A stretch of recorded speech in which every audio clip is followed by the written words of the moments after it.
Okay, there's going to be a review of Money in the Bank 2023 from London. You know, it felt like there was more than 18,000 out there, but I believe that was the exact number, around 18,000 fans in attendance in London.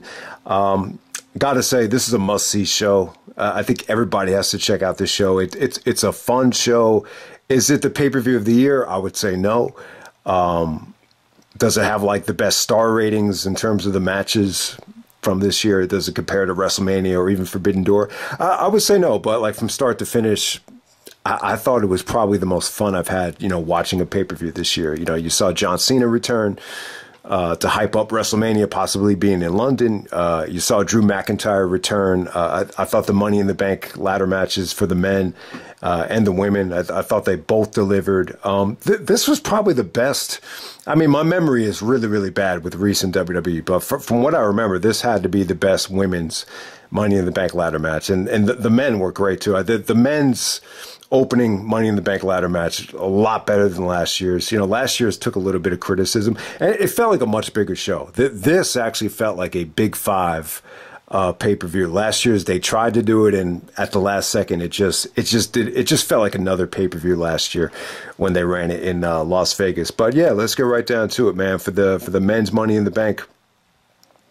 The men's Money in the Bank ladder match, we got Damian Priest taking on Butch, not Butch from Pulp Fiction, but Pete Dunne, LA Knight, Logan Paul, Ricochet, Santos Escobar, and the king of strong style, Shinsuke Nakamura. Man, Nakamura's entrance was beautiful, man. It was awesome. But I'll tell you, man, the fans were incredible in London. Yeah, John Cena, that's probably one of the reasons why Cena came out there, man, because he knows how good the fans are in London. And to be honest with you, I was a little bit disappointed with the fans in Los Angeles about how they treated John Cena at WrestleMania. I just thought that whole match should have gotten a much better reaction, but let's not take away from this match, man. It was pretty awesome. You know, they only went 20 minutes. It felt a little bit longer than that, but I'll tell you, LA Knight was the most over. LA Knight, man.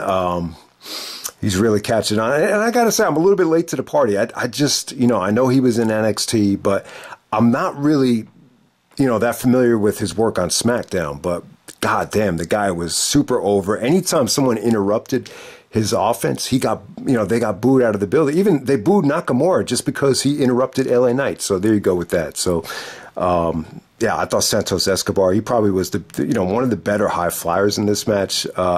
Obviously, you see Logan Paul and Ricochet out there. You got to think about what they did at the Rumble. I would not say that they topped the spot they did at the Rumble, but god damn, you know, they tried to do something that was really, really dangerous. I thought they were going to take the TLC 2 bump.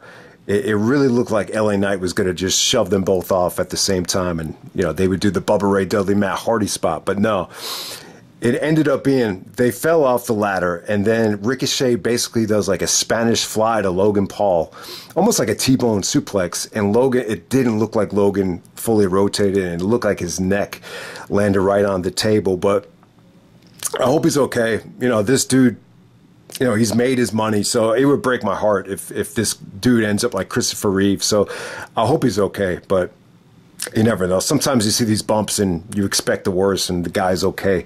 But hopefully it was just a false alarm. But yeah, I thought the match was sweet, man. You know, Pete Dunne had the beautiful moonsault off the ladder on the outside, which was sweet. Ricochet did the El Generico, the tope through the ladder. You know, El Generico did the Doomsday Device through the ladder at Man Up. So, you know, very rarely do you see someone do a move that dangerous through the actual ladder. But I was a little bit disappointed in the ending, though. You know, it looked like LA Knight was about to win, and then, you know, they do a close-up of LA Knight getting chokeslammed from Damian Priest to kind of surprise everybody.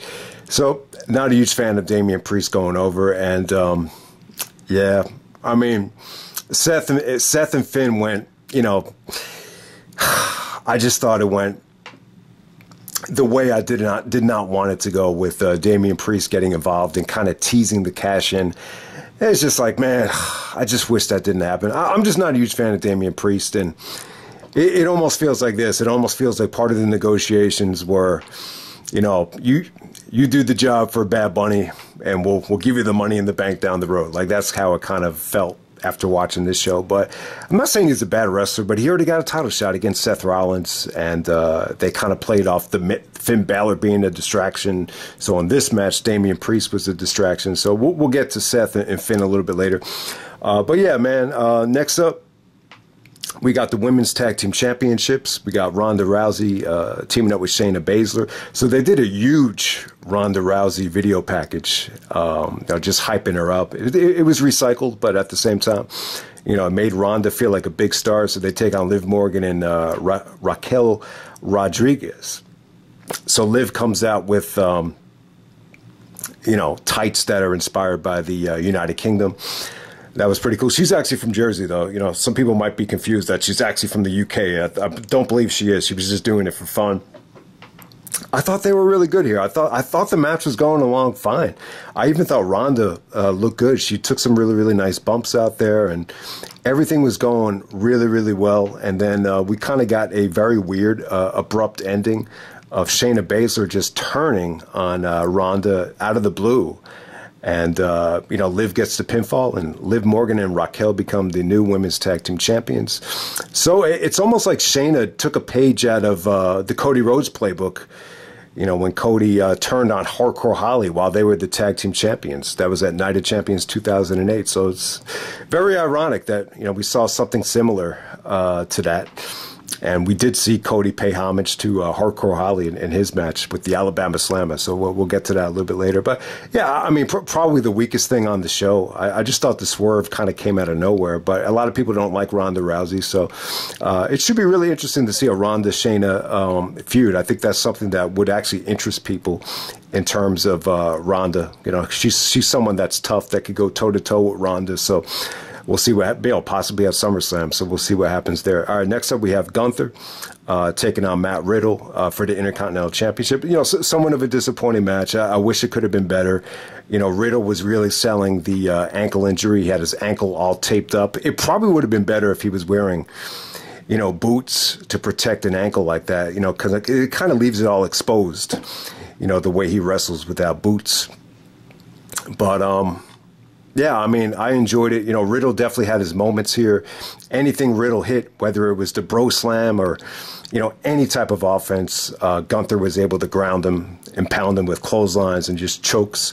So, yeah, very convincing win for Gunther. But we got a surprise return from Drew McIntyre. Drew rocked the house. So, yeah, haven't seen Drew McIntyre in a long-ass time. But yeah, would really, really love to see Drew and Gunther at SummerSlam. I think that would be incredible. But they need to do a better job of building Matt Riddle, back up. I don't know why there's such an inconsistency about his push. I love the guy, but the match just really just felt like an enhancement match for Gunther. I hate to say it, because I thought the match had a ton of potential, but it was all about Riddle just selling the ankle injury. I hate to disappoint anybody. Next up we got Cody Rhodes taking on Dominik Mysterio with Rhea Ripley. It wasn't that much of a match. I thought Dominik looked good. I think you could see progression in his moveset. I thought it was a great experience for Dom, as Rhea Ripley would call him. Yeah, like I said, man, Cody actually busted at the Alabama Slammer, so I have no idea why we have all these Hardcore Holly references on the show, but it was cool, man. It almost felt like they were a little bit embarrassed about how they booked Cody against Brock, so they just made Cody look really, really dominant against Dominik. He wins with, a couple of, the Alabama Slammer, a couple of Ace Crushers, and then he puts him away with the Crossroads in pretty convincing fashion. I mean, the only time Dom got some offense in was when Rhea, jumped up and was a distraction, but they made Cody look strong. Wasn't a great match, but it was fun to watch. Cody was really, really over with the entrance and just everything. So it was cool. He looked like a star. He looked like $1 million. So there we go to the Money in the Bank women's ladder match. Good stuff, man. It really, really surprised me. I thought Trish looked like a star. I thought she brought a lot of star power. I thought she was great here, but everybody did their thing. So we got Io Sky, Bayley, Becky Lynch, Trish Stratus, Zelina Vega, and we got Zoey Stark. So the handcuff stuff was genius, man. They just did some really, really nice teasing of the handcuffs with Trish and Zoey trying to handcuff Becky. Ultimately, Becky hits the, the man hammer, or what does she call it? I guess the man hammer on Trish. The Uranagi. She actually hit it on the ladder that was set up in between the ring and the table. So Trish took a monstrous bump there. She was able to fight off the handcuff stuff. And ultimately, Io Sky handcuffs Becky. Who is it? It's Becky and Bayley. Yeah, Bayley definitely had her moments here as a heel. As she kind of, turned on Io Sky a couple of different times. Zelina Vega had her moments, too. She delivered a beautiful sunset flip. During the match, Trish did a beautiful hurricanrana on the ladder to Zelina Vega. So, Trish definitely had her moments here. So it was cool. This is the first time Trish was ever involved in a ladder match. It's just really, really funny. But, Io Sky was the most over woman in the match. The crowd popped huge for the moonsault. They popped huge when she was able to, handcuff Becky and Bayley to the ladder. And, awesome finish. The crowd was incredible here. So, yeah, man, a good women's Money in the Bank ladder match, no doubt about it. So moving on to Seth Rollins taking on Finn Baszler for the World Heavyweight Championship. Man, only 12 minutes and 30 seconds. Yeah, kind of a disappointing match. I thought it was going fine. It was really good, man. It was going along fine. They were playing off the SummerSlam match where Finn Bálor got injured.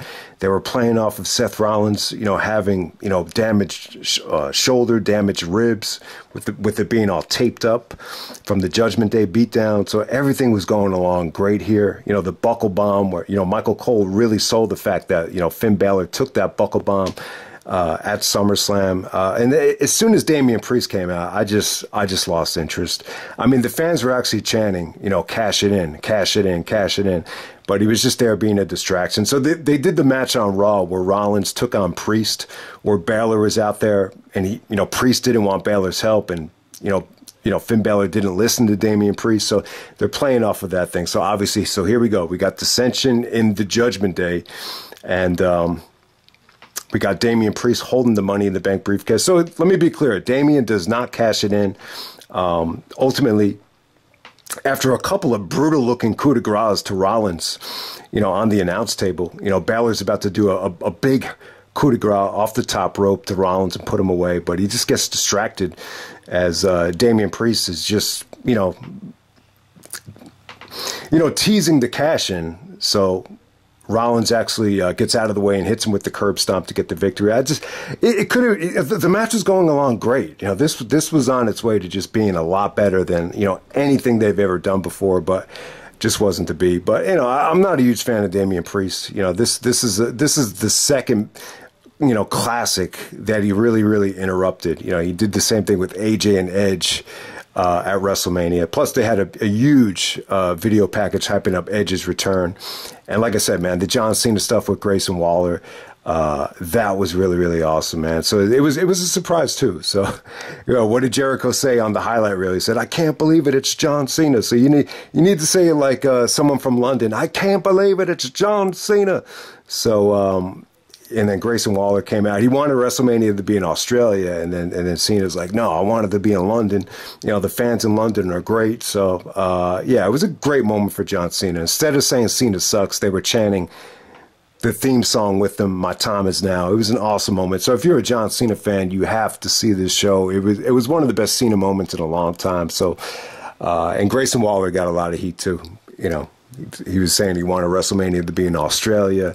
He was actually shitting on Cena for losing to Austin Theory at WrestleMania. So, so Cena actually said this is the first time in 20 years a pay-per-view has been in London. So he must have been talking about either Rebellion 2002 or maybe Insurrection 2003. I'm not sure about that. And then we're moving on to the main event. The video package here was incredible. This is going to end up being one of the better video packages of the year. But I'll tell you, man, this has been such a great year for at least mainstream wrestling. I know PWG and Ring of Honor are, you could argue that they're somewhat irrelevant. You could say the same thing about Impact possibly, but we'll see what they could do with Slammiversary coming up. But I'll tell you, like in terms of storylines, in terms of matches, I think people just need to appreciate, how great of a fucking year this has been so far for wrestling. And I'm going to try it, man. I'm going to try to get on camera and I'll post my top 5 matches of the year. Hopefully everyone else can share, some of their favorite matches of the year as well. Underrated stuff that's well documented. It doesn't really matter. It's been an incredible year. And this video package here was, mind blowing. The match itself, it was a little bit of a slow burn. I mean, they go 32 minutes. It felt like it took forever.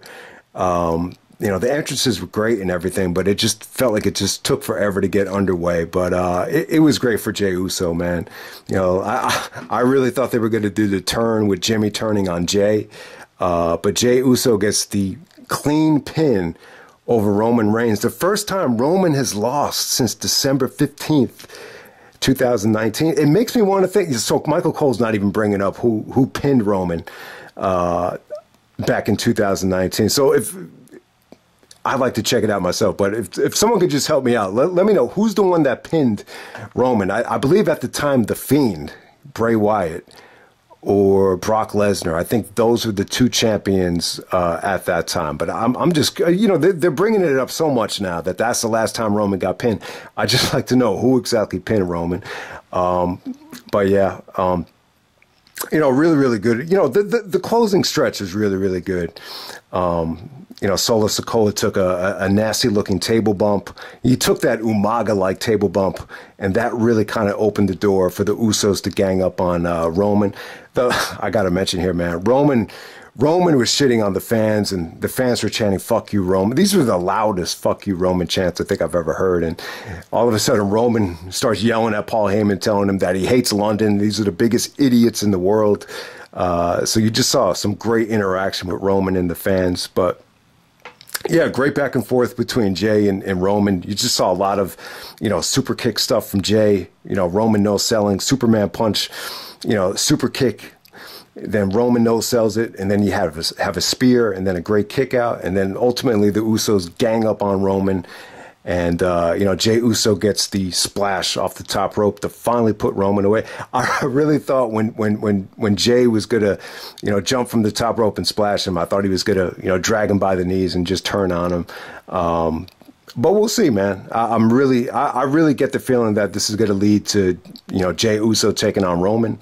Who knows? Maybe they might go back to Cody, but after Jey gets the pin like this, after almost 4 years, you would think you finally get to see Jey Uso and Roman in front of fans. I mean, their work during the pandemic, I think it's going to go down as some of the most underrated stuff we've ever seen.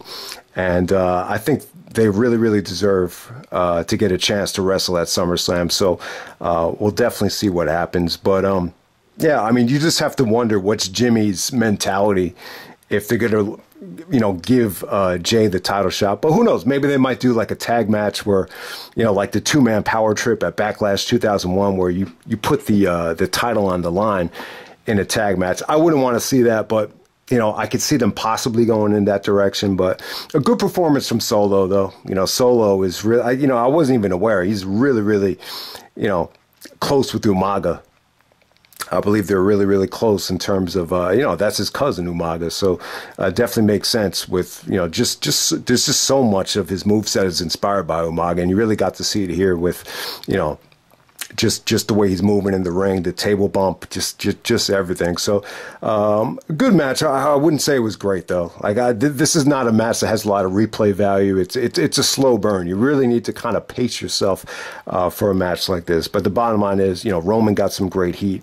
And it was great for Jey Uso. Jey Uso is a star in the making. He even paid some homage to The Rock in this match with the spits and the slaps and everything like that. So I'll leave it at that, man. Fun pay-per-view. The only thing that really disappointed me was Seth and Finn Balor. It was still a good match. I just kind of, it just didn't, reach my expectations. But the show as a whole, it was just a ton of fun to sit through. you know, we've seen some amazing crowds in, you know, obviously you saw in Montreal at Elimination Chamber, you know, the Rumble. Where was the Rumble this past year? The Rumble had a great crowd. Elimination Chamber had a great crowd. You know, WrestleMania in Los Angeles was pretty damn good as well. And, you know, Backlash in Puerto Rico was pretty awesome. And, you know, this is just another one. Yeah, man, I got to say that the crowd in London, crowd reaction-wise, I would give the nod to London. But, yeah, man, I think the highlight of the show was definitely the Money in the Bank ladder matches, without a doubt. But, you know, just had some great icing on the cake moments with Cena and with Drew McIntyre. So definitely check it out, man. I think it was a lot better than last year's Money in the Bank. It felt like a bigger show, felt like a much bigger show. So hope you guys enjoy the review, and I'm out. All right.